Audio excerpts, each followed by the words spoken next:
Welcome to రాజనీతి. నెల్లూరు జిల్లాలో సంచలనం చోటు చేసుకుంది.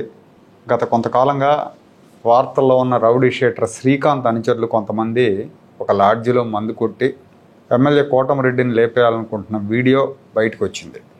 శ్రీకాంత్ ఒక హత్య కేసులో జైలు శిక్ష అనుభవిస్తున్నాడు. అతని మధ్య పెరోల్ మీద బయటకు వచ్చాడు. ఆ పెరోల్ మీద పెద్ద గొడవ జరిగింది. ఆ గొడవ జరిగిన నేపథ్యంలో ప్రభుత్వం ఆయన పెరోల్ రద్దు చేసి మళ్ళీ జైలుకు పంపించింది. ఆ తర్వాత అతని పెరోల్ మీద బయటకు వచ్చినప్పుడు అతను కలిసిన నిడిగంటి అరుణ అని అతని సన్నిహితురాలు ఆగడాలు అరాచకాలు కూడా బయటకు వచ్చినాయి. వాటి మీద పోలీసులు కేసు నమోదు చేసి ఆవిడను కూడా అరెస్ట్ చేశారు.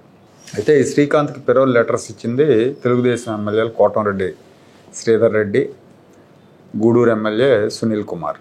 అయితే ఇదే శ్రీకాంత్ అనుచరులైన జగదీష్, వినీత్, మహేష్ వీళ్ళ ముగ్గురితో పాటు ఇంకో ఇద్దరు, మొత్తం 5గురు ఒక లాడ్జిలో మందు కొట్టి మాట్లాడుకుంటూ కోటమిరెడ్డిని లేపేస్తే డబ్బే డబ్బు అని ఒక అతను అంటున్న వీడియో బయటకు వచ్చింది.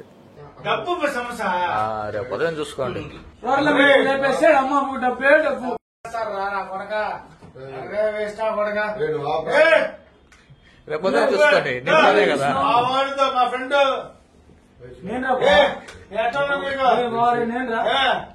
అయితే ఈ వీడియో అరుణ అరెస్టుకు కొద్ది రోజుల ముందు జరిగిన వీడియో అని కాదు, అంతకుముందు 2-3 నెలల క్రితమే జరిగిందని చెప్తున్నారు. దాని మీద క్లారిటీ లేదు ఎప్పుడు మాట్లాడుకున్నారు అనేది. కోటమిరెడ్డిని అడ్డు తొలగిస్తే వచ్చే ఎన్నికల్లో అరుణకు ఎమ్మెల్యే సీట్ ఇస్తామని వైసీపీ నేతలు హామీ ఇచ్చారు. దానిలో భాగంగానే అరుణ ద్వారా ఈ కుట్ర జరిగిందని తెలుగుదేశం నేతలు ఆరోపిస్తున్నారు.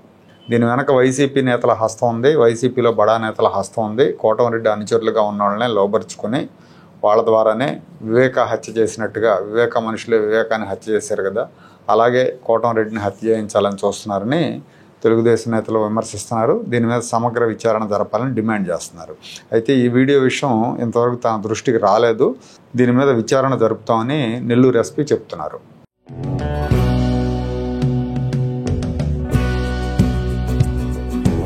Like, share and subscribe to Rajaniti channel.